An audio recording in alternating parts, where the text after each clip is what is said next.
കൈകൾ ഉയർത്തി സ്തുതിക്കട്ടെ. ഹല്ലേലൂയ, ഹല്ലേലൂയ, ഹല്ലേലൂയ.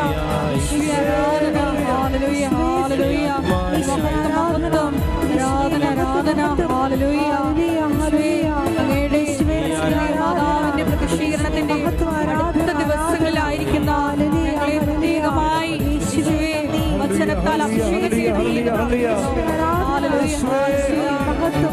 സാക്ഷികളാക്കിയിരിക്കണമേ എന്ന് പ്രാർത്ഥിക്കുന്നു. Hallelujah, hallelujah. മഹത്വം, മഹത്വം, ആരാധന, ആരാധന. ഹല്ലേലൂയ. നന്ദി, ആരാധന. ചോദിപ്പിനെന്നാൽ ലഭിക്കും, അന്വേഷിപ്പിൻ കണ്ടെത്തും. ചോദിപ്പിനെന്നാൽ ലഭിക്കും, അന്വേഷിപ്പിൻ കണ്ടെത്തും. മുട്ടുവിൻ തുറക്കും, സ്വർഗത്തിൻ കലവറ പ്രാപിക്കാൻ എത്രയോ നന്മകൾ. മുട്ടുവിൻ തുറക്കും, സ്വർഗത്തിൻ കലവറ പ്രാപിക്കാൻ എത്രയോ നന്മകൾ. കൈകൾ ഉയർത്തി പ്രാർത്ഥിക്കാം. ആത്മാവിൽ ആരാധിക്കാൻ കർത്താവേ, നല്ലവൻ അവൻ വല്ലവൻ. പ്രാർത്ഥിക്കാം. ആത്മാവിൽ ആരാധിക്കാൻ കർത്താവേ, നല്ലവൻ അവൻ വല്ലവൻ. വിടുതൽ ഇന്നു പ്രാപിക്കാം, വിടുതൽ ഇന്നു പ്രാപിക്കാം.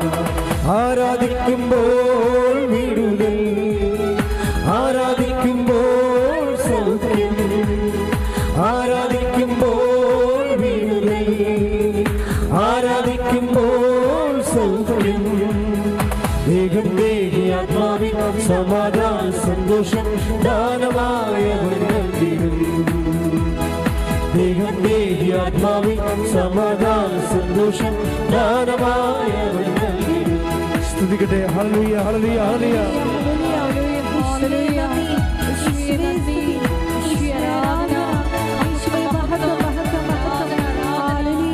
ഹല്ലേലൂയ, ഹല്ലേലൂയ, ഹല്ലേലൂയ. യേശുവേ നന്ദി. ഹല്ലേലൂയ, ഹല്ലേലൂയ. ഹല്ലേലൂയ, ഹല്ലേലൂയ, ഹല്ലേലൂയ, ഹല്ലേലൂയ.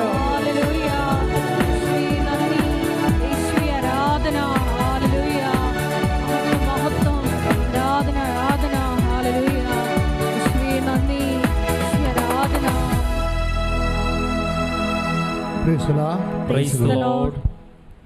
ഇരിക്കുക.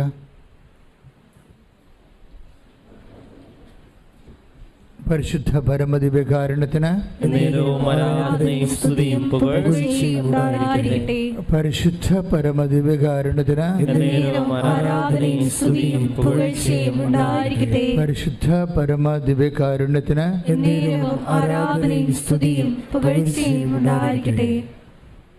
എൻ്റെ പ്രിയപ്പെട്ടവരെ, ഇന്നലെ നടന്ന ഒരു രസകരമായ സാക്ഷ്യമുണ്ട്. അദ്ദേഹം ഉടമ്പടിയിലല്ല, പക്ഷേ നമുക്ക്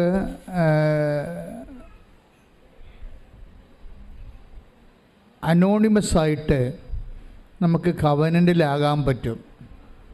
അനോണിമസ് എന്ന് വെച്ച് കഴിഞ്ഞാൽ പ്രഖ്യാപിതമായിട്ട് പ്രകടിതമായിട്ട് അറിയപ്പെടാതെ കവനൻ്റ് പ്രഖ്യാപിക്കാതെ തന്നെ നമുക്ക്, അങ്ങനെയാണ് എനിക്കത് മനസ്സിലായത്. പുള്ളിയുടെ പേര് രാജീവ് ശിവനന്ദൻ, കായംകുളത്ത് നിന്നുള്ള സാക്ഷിയാണ്. അദ്ദേഹം ഒരു മർച്ചൻ്റ് നേവി സെക്യൂരിറ്റി ഓഫീസറാണ്, സുരക്ഷാ വിഭാഗം തലവനാണ്. അപ്പോൾ അദ്ദേഹം പറഞ്ഞിരിക്കുന്ന കാര്യം, എനിക്ക് ക്രിസ്തുവിനെ പണ്ടേ ഇഷ്ടമാണ്, ക്രിസ്തുവിനെ എനിക്ക് പണ്ടേ ഇഷ്ടമാണ്. ആരും എന്നോട് ഇഷ്ടപ്പെടാൻ പറഞ്ഞു തന്നിട്ടില്ല, ഞാൻ കുരിശുരൂപം നോക്കിയാണ് അത് പഠിച്ചത്. കുരിശുരൂപം നോക്കുമ്പോൾ ഒരു നിഷ്കളങ്കനായ ഒരു ആൾ മനുഷ്യൻ്റെ നന്മയ്ക്ക് വേണ്ടി ഇത്രയും പീഡിപ്പിക്കപ്പെടില്ലെന്ന് ഓർക്കുമ്പോൾ എൻ്റെ മനസ്സിൽ ഒരു സങ്കടം വരും. അന്ന് മുതൽ എനിക്ക് ക്രിസ്തുവിനെ ഞാൻ ഇഷ്ടപ്പെടാൻ തുടങ്ങി. ഞാൻ എന്നിട്ട് പുള്ളി പറയും, എനിക്ക് ചില സമയത്ത് തോന്നുന്നു, എനിക്ക് വട്ടായിട്ടൊക്കെ തോന്നും. കാര്യം ഞാൻ ക്രിസ്തുവിനോട്, എൻ്റെ മനസ്സിലുള്ള ക്രിസ്തുവിനോട് ഞാൻ എൻ്റെ കപ്പൽ യാത്രയിൽ ഘോര സമുദ്രത്തിൽ ഞാൻ ഒറ്റപ്പെട്ടൊക്കെ നിൽക്കുമ്പോൾ, മുകളിൽ ആകാശവും താഴെ കടലുമായിട്ടൊക്കെ നിൽക്കുന്ന സമയത്ത് ഞാനിങ്ങനെ സംസാരിക്കും.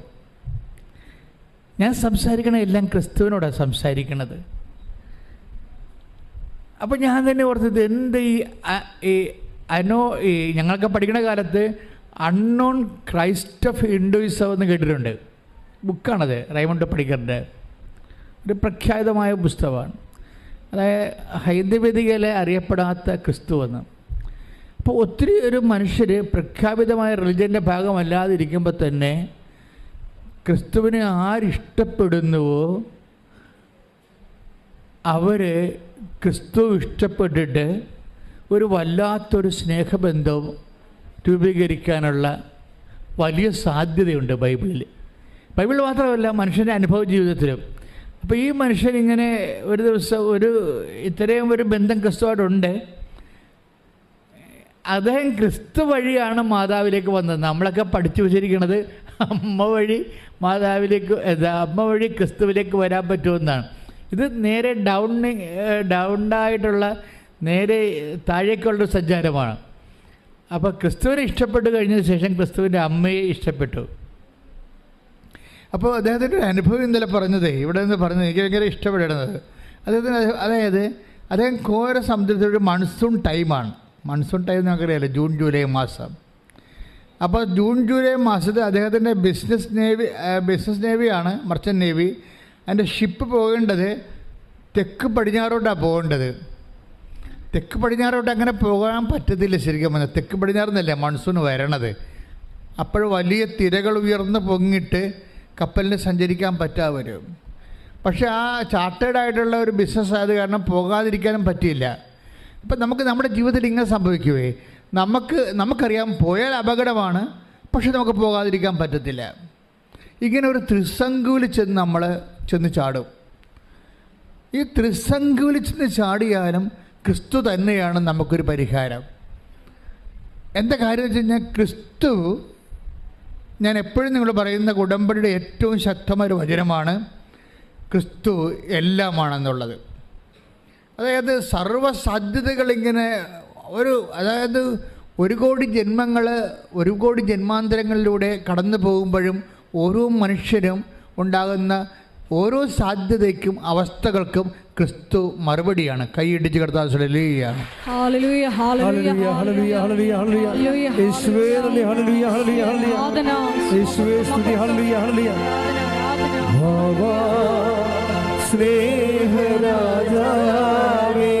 സന്തോഷത്തിൽ പാടുക.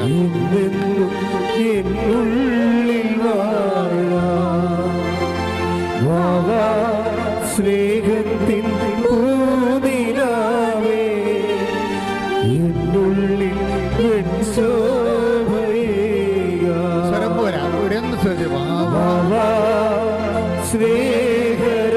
സ്നേഹരാജാവേ എന്നെന്നും എന്നുള്ളിൽ വാഴാ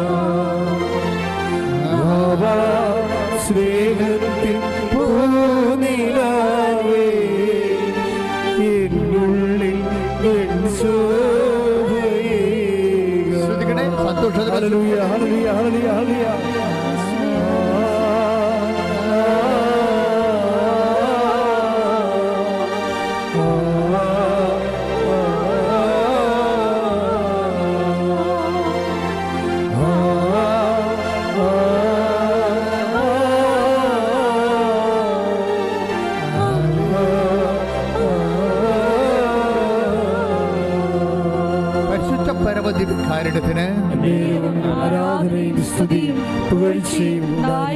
അദ്ദേഹം പറയണത് ഞങ്ങൾ 23 പേരുണ്ട് ഷിപ്പിലെ.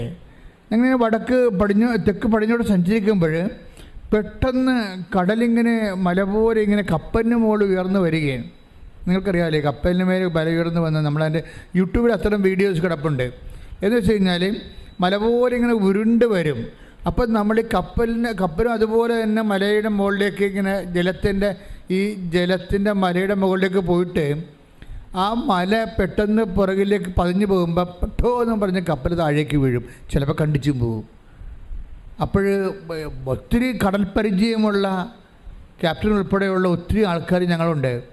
പക്ഷെ ഞങ്ങൾക്ക് എല്ലാവരുടെയും മനസ്സ് കിടുകിടുത്തു പോയി, ഇതിൽ നിന്ന് രക്ഷപ്പെടുകയില്ലെന്ന് തോന്നി. കാര്യം പിന്നീട് അവിചാരിതമായിട്ട് വലിയൊരു കടൽത്താരിലേക്കാണ് ഞങ്ങൾ പോണത്. അത് ഇൻസ്റ്റൻ്റായിട്ട് അവിടെ ഉണ്ടായതാണ്, പണ്ടുണ്ടായിരുന്നതല്ല. ജിയോഗ്രഫിക്കൽ മാപ്പ് നോക്കുമ്പോൾ, ഓഷ്യൻ മാപ്പ് നോക്കുമ്പോൾ അവർക്ക് ചുഴികൾ എവിടെയാണ് എന്നൊക്കെ കൃത്യമായിട്ട് നേരത്തെ അറിയാൻ പറ്റും. നമ്മുടെ ഗൂഗിൾ ചെയ്ത പോലെ, ഗൂഗിൾ നമുക്ക് ഗൈഡ് ചെയ്ത് വരത്തില്ല. അതുപോലെ കടലിലും ചുഴികൾ സ്ഥിരമായിട്ടുള്ള സ്ഥലങ്ങളുണ്ട്. ഇത് പുതുതായിട്ട് കാറ്റ് വന്നപ്പോൾ പുതുതായിട്ട് രൂപപ്പെട്ട ചുഴിയുടെ, പാതാള ചുഴിയുടെ വക്കിൽ പോയി കപ്പലെത്തും. കപ്പലെത്തിക്കഴിഞ്ഞിട്ട് പെട്ടെന്ന് കപ്പലിൻ്റെ യന്ത്രം നിന്ന് പോകും. അപ്പം മനസ്സിലായി, യന്ത്രം നിന്ന് പോയാൽ പിന്നെ ചുക്കാനൊന്നും പ്രവർത്തിക്കത്തില്ല, തിര തട്ടി നശിപ്പിച്ച് എല്ലാം മുക്കിക്കളയും. അതുപോലെ തന്നെ പെട്ടെന്ന് അപ്പം ഈ മനുഷ്യൻ മാത്രം ഇങ്ങനെ പ്രാർത്ഥിച്ചുകൊണ്ടിരിക്കണം ഇതിൻ്റെ അകത്ത്, അങ്ങനെ മാത്രം പ്രാർത്ഥിച്ചുകൊണ്ടിരിക്കുകയാണ്. അപ്പോഴാദ്യമായിട്ട് ചങ്ക കൊണ്ടിട്ട് പെട്ടെന്ന് ഇങ്ങനെ ഇരുട്ട് കയറി ചുറ്റിട്ട്. അപ്പം മനസ്സിലായി മുങ്ങിപ്പോയി കപ്പലെന്ന്, ഈ വെള്ളത്തിൻ്റെ അടിയിലാണ് തങ്ങളെന്ന് മനസ്സിലായി. അപ്പം ഞാൻ പോവുകയാണ്, അദ്ദേഹം കരയുന്നുണ്ട്, ഞാൻ പോവുകയാണ് മാതാവേ എന്ന് പറഞ്ഞ്. അപ്പം മാതാവെന്നാണ് വിളിച്ചത്. ഞാൻ പോവുകയാണ് മാതാവേ എന്ന് പറഞ്ഞ് ഒറ്റ കരച്ചിൽ. പെട്ടെന്ന് നോക്കിയപ്പോൾ എല്ലാം വെളുത്ത് നല്ല പ്രകാശത്തിൽ ഇങ്ങനെ ആകാശം കാണാൻ പറ്റി. അപ്പോൾ മനസ്സിലായി ഞങ്ങളെ മാതാവ് ചുഴിയെന്ന് കരകയറ്റിയെന്ന്. കൈയടിച്ച് കർത്താവേ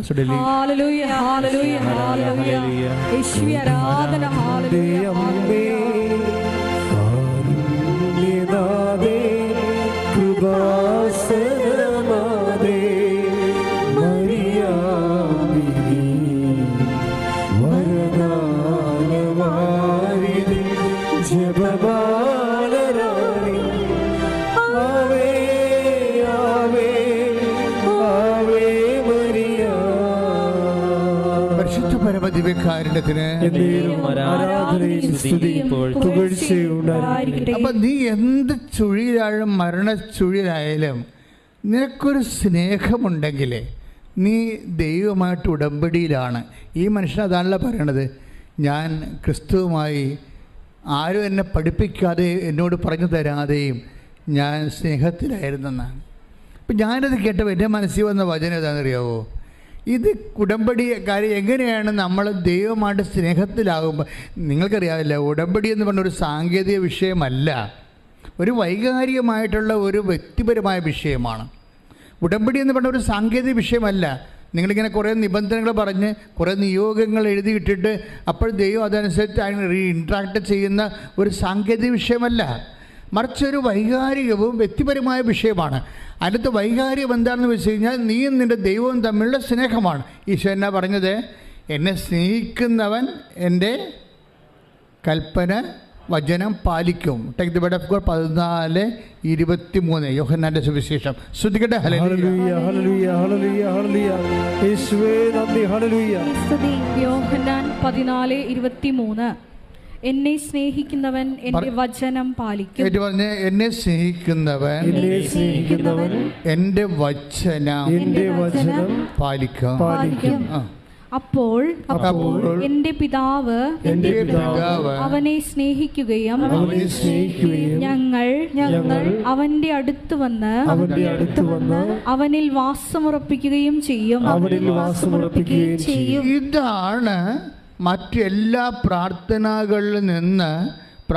രൂപങ്ങളിൽ നിന്ന് ഉടമ്പടിയെ വ്യത്യസ്തമാക്കുന്ന ഉടമ്പടിയുടെ തനത് വാഗ്ദാനം. വേറെ ഒന്നിൻ്റെ അകത്ത് ഈ വാഗ്ദാനമില്ല. എന്താ പറയണത്? യോഹന്നാൻ 14:23 എന്താ പറയണത്? ഏറ്റു പറഞ്ഞ് എന്നെ സ്നേഹിക്കുന്നവൻ എൻ്റെ വചനം എൻ്റെ കൽപ്പന പാലിക്കും. അപ്പോൾ എൻ്റെ പിതാവ് അവനെ സ്നേഹിക്കുകയും ഞങ്ങൾ വന്ന് അവനിൽ വാസമുറപ്പിക്കുകയും ചെയ്യും. പ്രസൻസാണ് അവിടെ പറയണത്. അതാണ് സാന്നിധ്യം എന്ന് പറയണത്. നിങ്ങൾക്ക് ദൈവസ്നേഹം കൂടിക്കഴിഞ്ഞാൽ പിന്നെ അത് ഉടനെ പെട്ടെന്ന് കൺവേർട്ട് ചെയ്ത് അത് സാന്നിധ്യമായി മാറും. ഇതിനാണ് ഈ വാഗ്ദാന പേടകം എന്ന് പറയണത്. ഉടമ്പടിയിലൂടെയാണ് വാഗ്ദാന പേടകം നിലവിൽ വരണത്. അല്ല പെട്ടിടകത്ത് അപ്പവും കുറേ വചനവും ചുവന്നുകൊണ്ട് പോയ വാഗ്ദാന പേടകമാകത്തില്ല. വാഗ്ദാന പേടകം ഒരു മാനസികവും ആത്മീയവും വ്യക്തിപരവും സ്വകാര്യവും വൈകാരികവുമായ ഒരു ബന്ധമാണ്. കൈയിടിച്ച് കർത്താൻ ഹല്ലേലൂയ, ഹല്ലേലൂയ, ഹല്ലേലൂയ, ഹല്ലേലൂയ. യേശുവേ നന്ദി, ഹല്ലേലൂയ.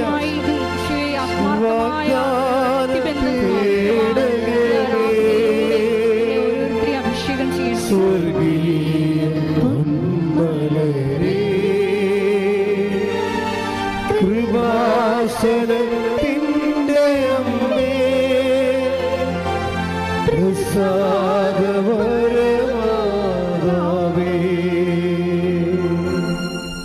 അതായത് ഈ ഒരു നിങ്ങൾ ഉടമ്പടിയിലായിരിക്കുന്നവർ ഈ ഒരു ബന്ധം ടാർഗറ്റ് ചെയ്യാൻ വേണ്ടി നോക്കണം. ദൈവമായിട്ട് ഒരു സ്വകാര്യ ബന്ധം, വ്യക്തിപരമായ വൈകാരികമായ ഒരു സ്നേഹോഷ്മളമായ ഒരു ഇൻറ്റിമസി കീപ്പ് ചെയ്യാൻ നോക്കണം. അത് ഈ വചനം പാലിക്കുന്നതിലൂടെയാണ് സംഭവിക്കുന്നത്. വെറുതെ ഞാൻ ദൈവത്തെ സ്നേഹിക്കുന്നതെന്ന് പറഞ്ഞാൽ അത് ഡസൻ വർക്കിറ്റ്. മറിച്ച് വചനം പാലിക്കണമെങ്കിൽ എന്താ സംഭവിക്കണം? ഈശോ പറഞ്ഞു, എന്നെ സ്നേഹിക്കുന്നവൻ പറഞ്ഞേ, എന്നെ സ്നേഹിക്കുന്നവൻ എൻ്റെ വചനം പാലിക്കും. എൻ്റെ വചനം പാലിക്കും. അപ്പോൾ വചനം പാലിക്കും എന്ന് പറയുമ്പോൾ നിങ്ങൾക്ക് വേണമെങ്കിൽ അതായത് കഴിഞ്ഞ ദിവസങ്ങളിൽ ഒരു സംഭവം ഉണ്ടായി.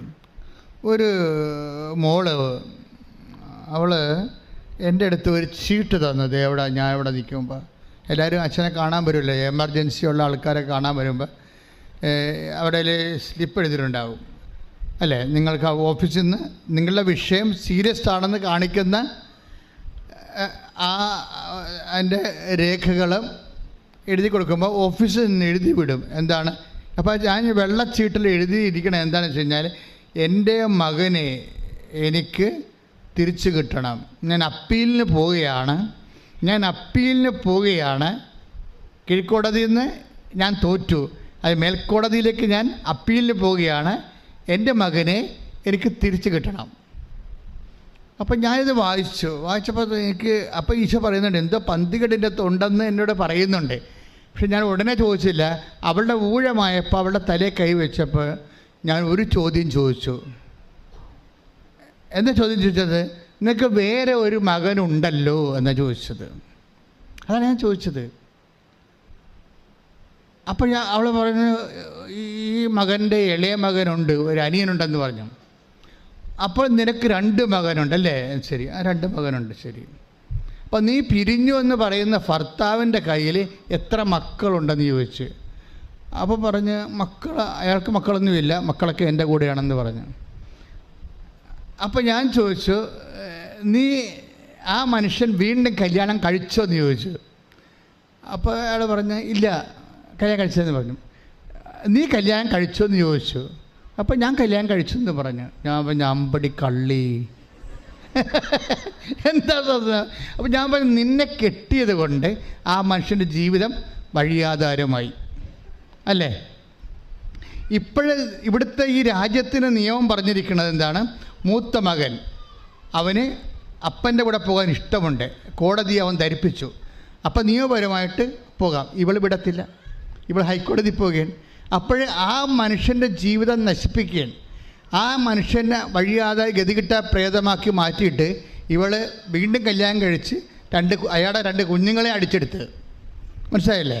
ഇപ്പം എന്താ ഞാൻ പറഞ്ഞത്? ഒരു കുഞ്ഞിനെയും കൊടുത്തില്ല എന്നുണ്ടെങ്കിൽ ഞാൻ ഒരു കാര്യം നിന്നോട് ഞാൻ രഹസ്യം പറഞ്ഞാന്ന് പറഞ്ഞാൽ അവളുടെ ചെവിയിൽ രഹസ്യം പറഞ്ഞു കൊടുത്തിട്ടുണ്ട്. നിൻ്റെ അന്ത്യം നീ അടിച്ചു മാറ്റാൻ പോകുന്ന കുഞ്ഞിലൂടെ ആയിരിക്കുമെന്ന്. വേറെ എന്താ രഹസ്യം? വളരെ ആത്മാർത്ഥമായിട്ട് വളരെ മധുരമായ ഒരു രഹസ്യം. പോരെ, പണിയായില്ലേ? അത് സ്നേഹമില്ല. ഉടമ്പടിയെപ്പോലും ആൾക്കാർ അവരുടെ സ്വാർത്ഥമായ കാര്യങ്ങൾ നേടാൻ വേണ്ടി എടുക്കുമ്പോഴെന്താ പ്രശ്നം? എങ്ങനെയാണ് ദൈവം വസിക്കണത്? കർത്താവ് ഇങ്ങനെ ഒന്നും രക്ഷപ്പെട്ടു പോകാൻ പറ്റത്തില്ല മക്കളെ. നിങ്ങൾ വിചാരിക്കണേ എന്തെങ്കിലും കൊണ്ടുവന്ന് എഴുതിയിടുമ്പോൾ എല്ലാം ഓക്കെ ആവുന്ന, എല്ലാം പോക്കാകേ. എന്താ കാര്യം വെച്ച് കഴിഞ്ഞാൽ നിങ്ങൾ ചിന്തിക്കണം, ഇത് സ്നേഹത്തിന് നിരക്കണതാണോ, ഇത് ദൈവത്തിന് നിരക്കണതാണോ എന്ന് നിങ്ങൾ ചിന്തിക്കണം. ദൈവത്തിന് നിരക്കാത്തൊരു കാര്യം ദൈവത്തോട് ചോദിച്ചാൽ ഇവിടെ വെറുതെ ഉടമ്പടി എടുത്ത് പണി മേടിച്ച പോലെയാകും. കാര്യം നീ എന്തുമാത്രം ദുഷ്ടയാണ്, എന്തുമാത്രം ദുഷ്ടനാണെന്ന് ദൈവത്തിന് പ്രഖ്യാപിതമായി തെളിവ് കൊടുക്കുകയാണ്. മനസ്സിലായ? എപ്പോഴും നമ്മൾ ശ്രദ്ധിക്കേണ്ട ഒരു വിഷയം എന്ന് വെച്ച് കഴിഞ്ഞാൽ, ഇതിനകത്ത് വിട്ടുവീഴ്ചകൾ നമ്മൾ ചെയ്യണത് ദൈവത്തിൻ്റെ വചനത്തിൻ്റെ അടിസ്ഥാനത്തിലാണ്. നമ്മുടെ താല്പര്യത്തിൻ്റെ അടിസ്ഥാനത്തിലല്ല. അതാണ് ഈശോ പറയണത്. എന്താ ഈശോ പറഞ്ഞിരിക്കുന്നത്? എന്നെ സ്നേഹിക്കുന്നവൻ, പറഞ്ഞേ, എന്നെ സ്നേഹിക്കുന്നവൻ എൻ്റെ വചനം പാലിക്കും, എൻ്റെ വചനം പാലിക്കും. അപ്പോൾ ഞങ്ങൾ വന്ന് അവനിൽ വസിക്കും. അപ്പോൾ ഈ നമ്മൾ ദൈവത്തിൻ്റെ വചനം പാലിച്ചു കഴിയുമ്പോൾ, നിങ്ങൾക്കറിയാമല്ലോ വചനത്തിൻ്റെ പ്രത്യേകത എന്താണ്? വചനത്തിൻ്റെ പ്രത്യേകത, ഞാൻ നിങ്ങളോട് പറഞ്ഞ വചനം നിമിത്തം, ആ വചനം നമ്മൾ സ്വീകരിക്കണമെങ്കിൽ നമുക്ക് ചെവി ഉണ്ടായിട്ട് കാര്യമില്ല. ചെവി ഉണ്ടായാൽ കേൾക്കാം, ആർക്ക് വേണമെങ്കിലും വചനം കേൾക്കാം. വചനം കേൾക്കുന്നതും വചനം സ്വീകരിക്കുന്നതും രണ്ട് കാര്യമാണ്. വചനം ആർക്ക് വേണമെങ്കിലും കേൾക്കാം. വചനം കേൾക്കണമെങ്കിൽ ഈ ഓഡിയോ അപ്പാരറ്റസ് കൃത്യമായിട്ട് വർക്ക് ചെയ്താൽ മതി. നമുക്ക് വചനം കേൾക്കാൻ പറ്റും, പക്ഷേ അത് ഡസൻ വർക്ക് ഇറ്റ്. പിന്നെ എന്താ ചെയ്യണത്? വചനം സ്വീകരിക്കണത് എങ്ങനെയാണ്? ഈശോ പറഞ്ഞത്, എന്നെ സ്നേഹിക്കുന്നവൻ, പറഞ്ഞേ, എന്നെ സ്നേഹിക്കുന്നവൻ എൻ്റെ വചനം സ്വീകരിക്കും. അപ്പോൾ ആദ്യം ഇത് ബേസിക് എന്താണ്? ഇതിൻ്റെ ദൈവത്തെ സ്നേഹിക്കുകയാണ്. ദൈവത്തെ സ്നേഹിക്കുക എന്ന് വെച്ച് കഴിഞ്ഞാൽ അതിൻ്റെ അർത്ഥം സ്വർഗം വരെ, നിത്യത വരെ ദൈവത്തെ സ്നേഹിക്കുകയാണ്. അല്ലാതെ ഒരു പ്രത്യേക ഇൻസിഡൻറ്റിന് വേണ്ടി ദൈവത്തെ സ്നേഹിക്കുകയല്ല. നിങ്ങൾ പലപ്പോഴും ചെയ്യുന്നത് IELTS പാസ്സാകാൻ വേണ്ടി ദൈവത്തെ സ്നേഹിക്കും, കാനഡയിൽ പോകാൻ വേണ്ടി ദൈവത്തെ സ്നേഹിക്കും, PR കിട്ടാൻ വേണ്ടി ദൈവത്തെ സ്നേഹിക്കും, മക്കളുണ്ടെങ്കിൽ മക്കൾക്ക് കിട്ടാൻ വേണ്ടി ദൈവത്തെ സ്നേഹിക്കും, കടയിൽ ആൾക്കാർ വരുന്നില്ലെങ്കിൽ, കസ്റ്റമേഴ്സ് ഇല്ലെങ്കിൽ കസ്റ്റമേഴ്സ് കിട്ടാൻ വേണ്ടി ദൈവത്തെ സ്നേഹിക്കും. ഇങ്ങനെ കസ്റ്റമറി ആയിട്ടുള്ള ഒരു സ്നേഹമില്ല. ദൈവത്തെ സ്നേഹിക്കുക വെച്ച് കഴിഞ്ഞാൽ നിങ്ങളുടെ അപ്പനെ സ്നേഹിക്കണ പോലെ അല്ല. അപ്പൻ കുറച്ച് കഴിയുമ്പോൾ ചത്തുപോകും. അമ്മയെ സ്നേഹിക്കണ പോലെ അല്ല, അമ്മയും കുറച്ച് കഴിയുമ്പോൾ ചത്തുപോകും. ഭാര്യയെ സ്നേഹിക്കണ പോലെ അല്ല, ഭാര്യ കുറച്ച് കഴിയുമ്പോൾ ചത്തുപോകും. അല്ലെങ്കിൽ ഭർത്താവ് കുറച്ച് കഴിയുമ്പോൾ ചത്തുപോകും. നിത്യമായ ഒരു വ്യക്തിയുമായിട്ടാണ് നിങ്ങൾ സ്നേഹിക്കണമെന്ന് വെച്ച് കഴിഞ്ഞാൽ അതൊരു കാലിക സ്നേഹമല്ല. ദൈവത്തെ സ്നേഹിക്കുക എന്ന് വെച്ചാൽ നിത്യത വരെ സ്നേഹിക്കുന്നതാണ്. Praise the Lord. പ്രാർത്ഥിക്കുക. കർത്താവായ ദൈവമേ, അങ്ങയെ സ്നേഹിക്കുന്നത് നിത്യത വരെയുള്ള എൻ്റെ ജീവിതത്തെ സ്വാധീനിക്കുന്ന വിഷയമായി ഉടമ്പടിയിലൂടെ തിരിച്ചറിഞ്ഞതിലെ ഞാൻ അങ്ങേക്ക് നന്ദി പറയുന്നു.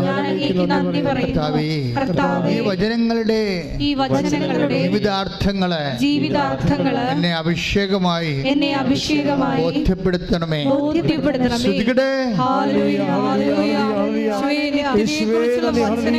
നിങ്ങളെ പഠിപ്പിക്കുന്നതിന് നന്ദി പറയുന്നു. അത് സ്വീകരിക്കുവാൻ ഞങ്ങളുടെ അന്തരങ്ങളെ ഒരുക്കണമേ. ഹല്ലേലൂയ, ഹല്ലേലൂയ.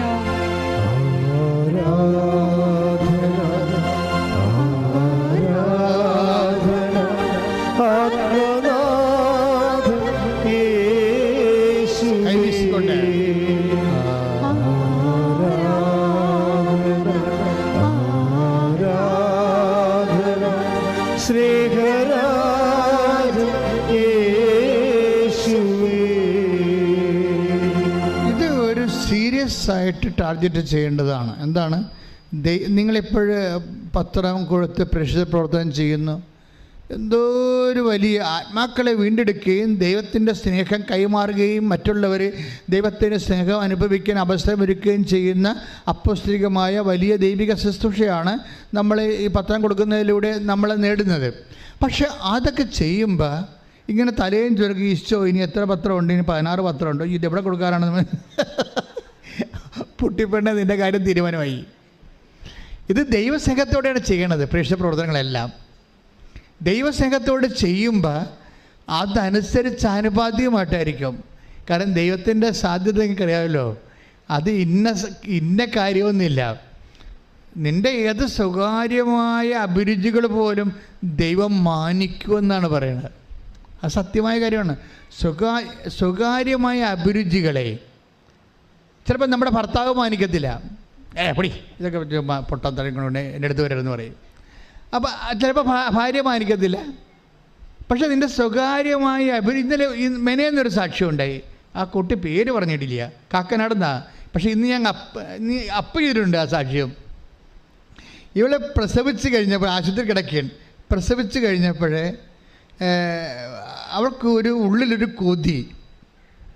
അവൾ മാതാവിനോട് എന്നിട്ട് ആ കൊതി പറയും. എന്താ കൊതി എന്ന് വെച്ചാൽ അവൾക്ക് ചൂട് ചോറ് വേണം, അച്ചിങ്ങാത്തോരൻ വേണം. നിങ്ങൾ ചിന്തിച്ച് നോക്കിയേ, കേട്ടാൽ ഇതൊരു വിധതരം കോമഡി ആയിട്ട് തോന്നും. പക്ഷെ നിൻ്റെ കോമഡി പോലും കർത്താവ് മാനിക്കും. ഇതാണ് സ്നേഹമെന്ന് പറയുന്നത്. ഇവിടെ നിങ്ങൾക്കറിയാമല്ലേ, പ്രസവിച്ചിട്ടുള്ള അമ്മമാർക്കെല്ലാം അറിയാം, ഇങ്ങനെ പലതരം കൊതികൾ അവർക്കുണ്ടാവും. അത് സ്വാഭാവികമായും നമ്മുടെ ശരീരത്തിൻ്റെ പ്രത്യേകതയാണ്. അപ്പോൾ പനി പിടിച്ചവർക്കും ഉണ്ടാകും ചില സമയത്ത്, ഇറച്ചിക്കറി വേണം, ചോറ് വേണം എന്നൊക്കെ പറയും. അപ്പോൾ അമ്മമാർക്കിത് അറിയാം. അമ്മമാർ ആ പനിയിൽ നിന്ന് കുഞ്ഞുങ്ങളെ രക്ഷപ്പെടുത്തുന്നത് അമ്മ കുഞ്ഞിനോട് പറയും, ഇത് ഉവ്വ മാറട്ടെ, മുന്നേ ഇറച്ചിക്കറിയും ചോറ് തരാമെന്ന് തന്നെ പറയും. അതെന്ന് വെച്ചാൽ അത് അമ്മമാർക്ക് അവരുടെ ആ ഒരു വൈബുണ്ട്. പക്ഷേ ഇതെന്ന് വെച്ച് കഴിഞ്ഞാൽ ഇവൾ വേറെ ആരോടും പറഞ്ഞിട്ടില്ല. ഈ പ്രസവക്കിടക്കെ കിടന്ന് മാതാവിനോട് സ്വകാര്യമായി പറഞ്ഞതാണ്, അമ്മ ഇത്തിരി ചൂട് ചോറും ഇത്തിരി അച്ചിങ്ങാത്തോരനും കിട്ടിയിരുന്നെങ്കിൽ നന്നായിരുന്നെന്ന്. ആരോട്? മനസ്സിൽ പറഞ്ഞ. ആരോടാണ്? അമ്മയോട്. പിന്നെ സംഭവിച്ച കാര്യമൊക്കെ കേൾക്കണം, ഞെട്ടിപ്പോവും. ഒരു 2 മിനിറ്റ് കഴിഞ്ഞപ്പം വാതിലെ മുട്ടിയപ്പോൾ ഇവിടെ ബൈസ്റ്റാൻഡർ പോയി വാതിലെ നോക്കിയപ്പോൾ ഒരു ചേടത്തി ഒരു പൊതി കൊടുത്തവർക്ക്. ആ പൊതിയും ചുവന്ന് എടുത്തുകൊണ്ട് ഇവളുടെ അടുത്ത് കൊണ്ടുവന്ന് കൊടുത്ത്, നിനക്ക് തരാൻ വേണ്ടി പറഞ്ഞതാണെന്നും പറഞ്ഞ് കൊടുത്ത് ഇത് തുറന്ന് നോക്കിയപ്പോൾ ചൂട് ചോറും അച്ചിങ്ങാത്തോരനും. എന്നിട്ട് എന്താ പറഞ്ഞതെന്നറിയാമോ നിങ്ങൾക്ക്? നിങ്ങളോട് പറഞ്ഞത്, ഞാൻ കൃപാസനത്തിൽ നിന്ന് വരികയാണെന്ന് പറഞ്ഞെന്ന്. അതാണ് പ്രശ്നം. നീല സാരി കൊടുത്ത് ആൾ വന്നിരിക്കുകയാണ്, ഞാൻ കൃപാസനത്തിൽ നിന്ന് വരികയാണ്. ഇതാണ് കൃപാസന അമ്മയുടെ ഒരു, നിൻ്റെ സ്വകാര്യമായ അഭിരുചികളെപ്പോലും മാനിക്കുന്ന ദൈവം. ഇത് ഇപ്പോൾ തുടങ്ങിയൊന്നുമല്ല. ഞാൻ ചില സമയത്തൊക്കെ ബൈബിൾ വായിക്കുമ്പോഴേ, നിങ്ങൾ ഐസയ 43 വായിച്ച് നോക്കിയേ. ഐസയ 43 ദൈവം എങ്ങനെയാണ് മനുഷ്യനെ സ്നേഹിക്കണമെന്ന് നമുക്ക് മനസ്സിലാവും. ഐസയ 43:4. അതെ അതെ. നീ എനിക്ക് വിലപ്പെട്ടവനും, പറഞ്ഞേ, നീ എനിക്ക് വിലപ്പെട്ടവനും ബഹുമാന്യനും പ്രിയങ്കരനും ആയതുകൊണ്ട് നിനക്ക് പകരമായി മനുഷ്യരെയും നിന്റെ ജീവന് പകരമായി ജനതകളെയും ഞാൻ നൽകുന്നു. 5 വായിച്ചോളൂ. ഭയപ്പെടേണ്ട, ഞാൻ നിന്നോട് കൂടെയുണ്ട്. ഇതാണ് പ്രശ്നം. ഇതാണ് പ്രസൻസ് എന്ന് പറയുന്നത്, വാഗ്ദാന പേടകം എന്ന് പറയണത്. ഭയപ്പെടേണ്ട. അപ്പം ദൈവത്തെ സ്നേഹിക്കുന്നതിൻ്റെ പ്രധാനപ്പെട്ട കാരണം, ദൈവം ആദ്യം നമ്മളെ സ്നേഹിക്കുകയാണ്. ഇപ്പം നിങ്ങളിവിടെ പറഞ്ഞില്ലേ, ഇപ്പം ഇന്നലെ ആ രാജീവ് ശിവനന്ദനം പറഞ്ഞത്,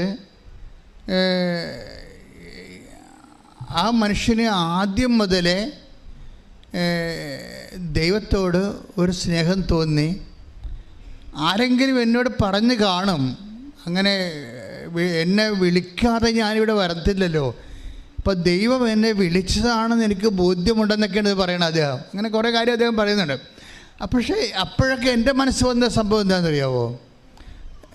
ദൈവം നമ്മളല്ല ഇനിഷ്യേറ്റീവ് എടുക്കണത്, ദൈവമാണ് ആദ്യത്തെ ഇനിഷ്യേറ്റീവ് എടുക്കുന്നത്. നിങ്ങൾ ഇന്ന് കൃപാസനത്തിൽ വന്നിട്ടുണ്ടെങ്കിൽ ദൈവത്തിൻ്റെ വലിയ സ്നേഹത്തിലേക്ക് ദൈവം സ്വകാര്യമായി വ്യക്തിപരമായി നിന്നെ വിളിച്ചിരിക്കുന്നു. കൈയടിച്ച് കർത്താവേ